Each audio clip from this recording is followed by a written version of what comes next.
ये जल रचना है, ये शरीर के पृथ्वी के शरीर की रचना की तरह से उनका जीवन देती है।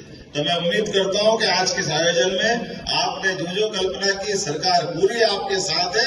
निश्चित रूप से मां के नाम पर मोदी जी के लिए जोरदार ताली बजाओ। पेड़ लगाने का अभियान भी उन्होंने चलाया है। अपने एक पेड़ अपनी मां के नाम, क्योंकि आज फादर्स डे भी है अंतर्राष्ट्रीय हिसाब से, लेकिन हमारे यहाँ तो ये माना जाता है कि भगवान के बराबर माता पिता है।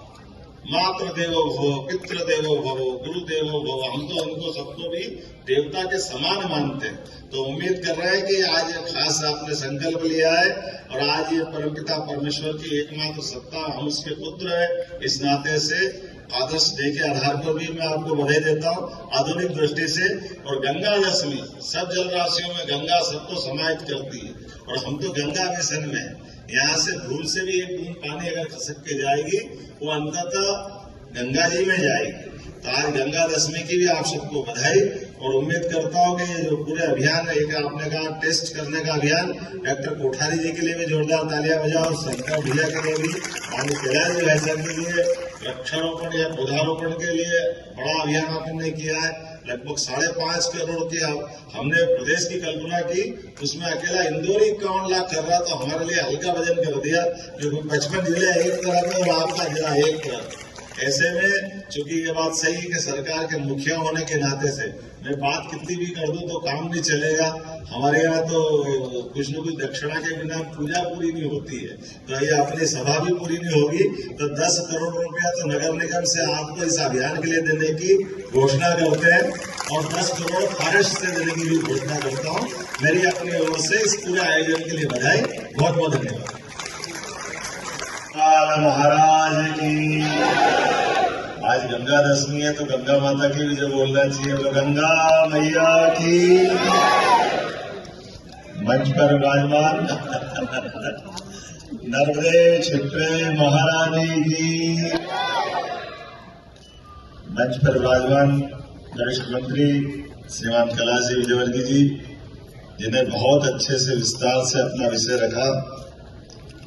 एक और मंत्री आपने तुलसी की बात जोड़ी, तो तुलसी भी यहाँ थे और राम का मंदिर अयोध्या में बन गया। श्रीमान तुलसी राम जी, आपका भी अभिनंदन है। इसी मंच पर विराजमान यशस्वी सांसद श्री शंकर ललवानी जी, सभी माननीय विधायकगण, महापौर जी, सभी वरिष्ठ पदाधिकारीगण, दोनों जिला अध्यक्षगण, मंचस्थ सभी अतिथिगण, मैं आज के इस कार्यक्रम में डूब करके आनंद ले रहा था। ऐसा लग रहा था कि आपकी सबकी इस पूरी व्यवस्थाओं में जिस ढंग से विषय आया, एक बार सुनाया था, मैं दोबारा सुना देता हूँ।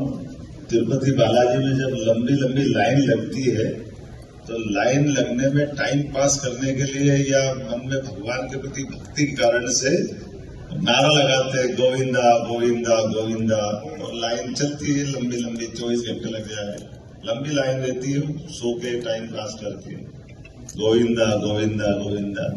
इस लंबी लाइन में नए नवदंपति भी लगे थे लाइन में, थोड़े ग्रामीण परिवेश के थे, तो आगे वाला पति बोल रहा गोविंदा गोविंदा गोविंदा, पत्नी ने कुछ और बोल रही, तो लोगों का ध्यान देंगे ये कुछ और क्यों बोल रही है। लोगों ने पूछा कि ये क्या बोल रही है, तो वो बोल रही थी आगे वाला बोले वही सही, आगे वाला बोले वही सही, आगे वाला बोले वही सही। तो ये नया नारा तो कहाँ से आ गया है। तो लोगों ने पूछा ये क्यों बोल रही है साहब। उसके पति से पूछा कि भाई आपकी श्रीमती क्या बोल रही है। बोले सही बोल रही है। बोले क्यों। बोले हम गांव से आते हैं और हमारी परंपरा है कि पत्नी पति का नाम ले, मेरा नाम गोविंदा, तो अब ये मेरा नाम कैसे ले। तो उसने कहा आगे वाला बोले वही सही। अब मेरी स्थिति भी बन गई, जितनी अच्छी बात सब आपने कर ली, मैं भी बोलूं आगे वाला बोले वही सही, आगे वाला बोले वही सही, जो आप बोलो सब सही। अपने पास क्या, कितनी अच्छी बात कर दी आपने। मैं तो आपके इस बातों के आधार पर एक स्लोगन की कल्पना कर रहा हूं। वो स्लोगन है इंदौर सबसे स्वच्छ शहर। अब आपने कहा इंदौर सबसे स्वस्थ शहर, इसका अभियान भी चल रहा है। ये स्वच्छता की बात हो गई, इतनी प्रकार की जांच और 2.5 लाख का रिकॉर्ड और सब प्रकार के शरीर को निरोग रखने की दृष्टि से ये कितनी अच्छी कल्पना है। और जब स्वच्छ हो गया, स्वस्थ हो गया, तो हरा भरा इंदौर होना चाहिए कि नहीं होना चाहिए? यह कुल मिलाकर के हमारा ये 3 शब्दों में हमारी पूरी बात आ जाती है। परमात्मा की दया से ये अपने खास करके जिस परिवेश में, जिस समय पर जो सारी बात होना चाहिए, उसका समय भी बिल्कुल ठीक है।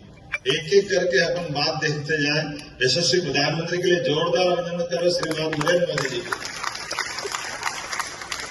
जिन्होंने अपने शासन में बहुत थोड़ा सा समय होता, 10 साल का, बहुत थोड़ा सा, लेकिन इस थोड़े से समय में कितने प्रकार के, कितने आयामों पे काम कर रहे हैं। कदम कदम पर उनके एक एक चीज से वो सारी चीज दिखाई देती है। अब अपन ने सबने उनके उन सारी बातों के इस नई सरकार के गठन के बाद के बयान की बात करी, तो जो चुनाव में उन्होंने घोषणा की थी कि 70 साल से ऊपर वालों के लिए सबको आयुष्मान कार्ड बना के देंगे। स्वस्थ होना अच्छी बात है, लेकिन अंततः हमारी आयु भी तो एक मुकाम हासिल करती है। ये मैं मेडिकल साइंस का वैसे विद्यार्थी नहीं हूं, लेकिन साइंस का विद्यार्थी हूं। 1 लाख सेल रोज हमारे लिए अपने जीवन को देने के लिए खत्म होते हैं, और समय अगर सही हुआ तो हमारा हर 6 माह महीने में ये अपना पुराना शरीर खत्म होता है, एक तरह से वो नया शरीर धारण कर लेते हैं हमारे इस सेल के आधार पर। जो हम हैं, आप अपनी उम्र का हिस्सा, एक हिस्से को 2 हिस्सों में बांटते जाते हैं, तो कितनी उम्र के और कितनी बार आपका शरीर ये नया जीवन धारण करता जा रहा है। एक आदमी एक दिन में सामान्य तौर पर श्वास लेने की बात भी करेगा, तो सामान्य सांस 21,500 सांस लेते हैं। तो ये जो श्वास ले रहे, ये भी गिनती की। इसलिए कभी कभी हम कहते हैं कि हम जन्मदिन की शुभकामना देते हैं और जन्मदिन को साल से जोड़ देते हैं। अरे भाई, साल से जोड़ दो, अच्छी बात है, लेकिन ये वर्ष तो आप गिन रहे हो। परमात्मा ने तो श्वास भी आपको गिनती की थी, उस गिनती का हिसाब भी उनके पास है। इसलिए मजाक में बोलते कि जो जिसका समय, जिनने श्वास लेने में आगे पीछे कर दिया, तो शरीर छोड़ने के समय उसकी सांस जल्दी जल्दी चढ़ती है, क्योंकि उसको गिनती पूरी करना है, उसके बाद शरीर छूटेगा। आप देखना कभी वेंटिलेटर पे अलग अलग प्रकार का व्यक्ति दिखता है, तो सांस के मामले में कम ज्यादा जो होती है, क्योंकि ये बात सही है कि श्वास भी गिनती की और समय भी सबका अलग अलग है। अपन पृथ्वी पे है, इसलिए 365 दिन का एक साल मानते हैं, और अगर शुक्र पे होते तो 245 दिन का होता है। और आप किसी को शुभकामना देना है तो खगोलीय गणना कितनी बढ़िया है। आप कहो किसी को शुभकामना के तेरे को शुभकामना जन्मदिन की, और धीरे से बोलो 3 साल के लिए, तो वो कहेगा क्यों 3 साल बाद मरना है मेरे को। आप धीरे से बोलो शनि का। अब शनि का हमारे हिसाब से, जैसे हमारा 365 दिन का एक साल है, शनि का 29.5 साल में, हमारे हिसाब 29.5 साल में एक साल पूरा होगा। तो आप 3 साल में अपने आप 100 साल हो गए कि नहीं हो गए। ये अलग अलग समय में अलग अलग अवस्था है। इस सब पे वैसे समय की गणना की दृष्टि से हमारी सबकी, कोई कहता है मैं ग्रह नक्षत्र नहीं मानता, बहुत सारे लोग बोलने वाले हैं, लेकिन ग्रह नक्षत्र जो नहीं मानता वो समय की घड़ी उतार के फेंक दे, क्योंकि हम तो अपने ये पूरी समय की गणना बिना ग्रह नक्षत्र के, अर्थात सूर्य की परिक्रमा पृथ्वी कर रही, यही तो समय है, उसी की तो गिनती है। उस गिनती के बाद क्या जाना है। पृथ्वी भी 2 तरह से घूम रही है, एक ऐसे घूम रही जो 365 दिन में पूरा करेगी, और एक ऐसे घूम रही जो अपना 24 घंटे में दिन रात करती, अर्थात 12 दिन का रात और 12 घंटे का उसका अपना बंटवारा हो जाता है। तो हमारी सारी चीजें, एक एक सांस की जान बची तो काढ़ा ही काम में आया। हमारे यहाँ कहा गया कि सूने कुएं को बंद मत करो, कुएं को जिंदा रखो, कुएं में भी प्राण है। बावड़ी को कचरे का ढेर मत बनाओ, बावड़ी की भी बद्दुआ लगेगी।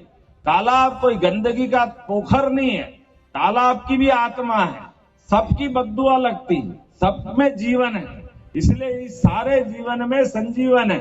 हमारी संस्कृति इन सारी बातों को लेके चलती।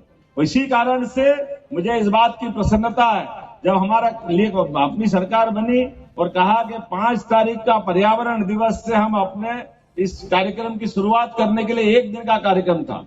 तो हमने कहा पर्यावरण दिवस विश्व वालों को करने दो, क्योंकि वो दिन हमारे लिए भी है, लेकिन हम समापन करेंगे गंगा दशमी तक। तो आज गंगा दशमी है, आप सबको हमको आशीर्वाद गंगा मैया दे रही है, बोले गंगा मैया की।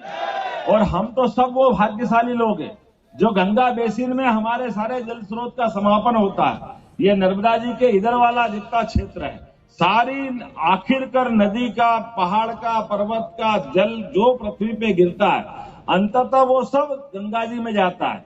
यहां से निकलने वाली क्षिप्रा जी आगे चल करके गंभीर को अपने में समाहित करती है, और गंभीर से चंबल माता में मिलती है, चंबल आगे जाके जमुना जी में मिलेगी, जमुना जी फिर आगे जाकर के इलाहाबाद में या प्रयागराज में गंगा जी में मिल जाती, और गंगा गंगा सागर तक जाती। अब देश की सीमा भी देखो, कहां वो उत्तर का हिमालय जहां गंगा जी निकलती है, और कहां गंगा सागर बंगाल की खाड़ी सीधा अपना एक देश का पूरा हिस्सा कवर करते हुए ये गंगा के माध्यम से अपनी हिंदू संस्कृति को समझने का भी मौका मिलता है। मेरी अपनी ओर से नगर निगम के द्वारा इस आयोजन में, नगर निगम भी है, थोड़ा ग्रामीण क्षेत्र भी है, लेकिन पूरे प्रदेश के अंदर 55 जिलों में कोई भी पंचायत, कोई भी वार्ड, जैसे मुझे यहाँ इंदौर का ही बताया कि लगभग 30 बावड़ियां आपने हाथ में ली, 118 कुओं को हाथ में लिया है, 3 तालाब, कनाड़िया 1, कनाड़िया 2 और तीसरा बिलावली, तीनों तालाब का काम आपने हाथ में लिया। और इसका नाम क्या है? ये भौरासला। ऐसे सारे तालाबों के लिए एक नहीं, लगातार श्रृंखला चल रही है, और सच्चे अर्थों में हमारे अभियान का आज समापन होगा, लेकिन सच्चे अर्थों में तो अभियान की शुरुआत है। जो दृष्टि हमको मिली है यशस्वी प्रधानमंत्री के लिए जोरदार ताली बजाओ माननीय नरेंद्र मोदी जी को लेकर, जिन्होंने सरकार बनने के साथ ही 2002 में गुजरात के अंदर लगातार अभियान चलाया, और गुजरात को ऐतिहासिक रूप से जल से भी समृद्ध किया। ये नर्मदा का जल तो हजारों साल से हमारे यहाँ बहता था, लेकिन नर्मदा घाटी की सारी योजनाओं की पूर्ति पहले उनने की, और गुजरात के अंदर सभी प्रकार के विकास के रास्ते खोले। ये तो हमारी सरकार बनी भाग्य से कि 2003 के बाद से लगातार नर्मदा जी के सारे बांधों की पूर्ति की गई, और इंदौर सहित सबको जलराशि दी, जिसमें क्षिप्रा जी का हमारा नर्मदा मिलन हुआ और कुंभ मेले का आनंद हमने देखा। उम्मीद कर रहे हैं इस बार तो हम और आगे बढ़ के निर्णय कर रहे हैं कि 28 का कुंभ में क्षिप्रा जी के जल से स्नान कराएंगे, और नर्मदा जी के जल से पूरे मालवा में सरसब्ज करेंगे। तो मेरी अपनी ओर से आप सबको अच्छे अभियान की बधाई, और उम्मीद करता हूं कि आज के इस अवसर पर खास करके यहाँ पे मैं संकल्प कराना चाहूंगा, आप में से सब खड़े हो जाएं, एक हाथ आगे करें, और हम सब संकल्प करें कि हमारे अपने इस परमपिता परमेश्वर के पंच तत्वों के पुतले के माध्यम से भूल से भी हमारे हाथ से कोई त्रुटि नहीं हो, और हम जल का संरक्षण करें। संकल्प लेने के लिए मैं आप सबसे निवेदन करता हूं, मैं जो बोलूंगा दोहराते जाना।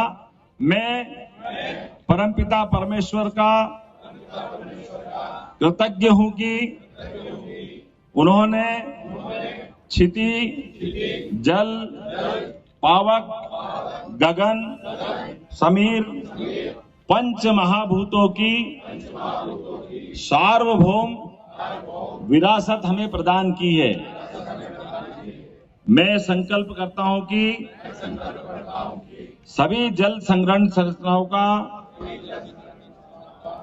जल स्रोतों के जीर्णोद्धार, विरासत का संरक्षण करता रहूंगा। मैं संकल्प करता हूं कि जल संरचनाओं को अतिक्रमण और प्रदूषण से बचाने के लिए मैं स्वयं और अपने को, समाज सहित सबको प्रेरित करता रहूंगा।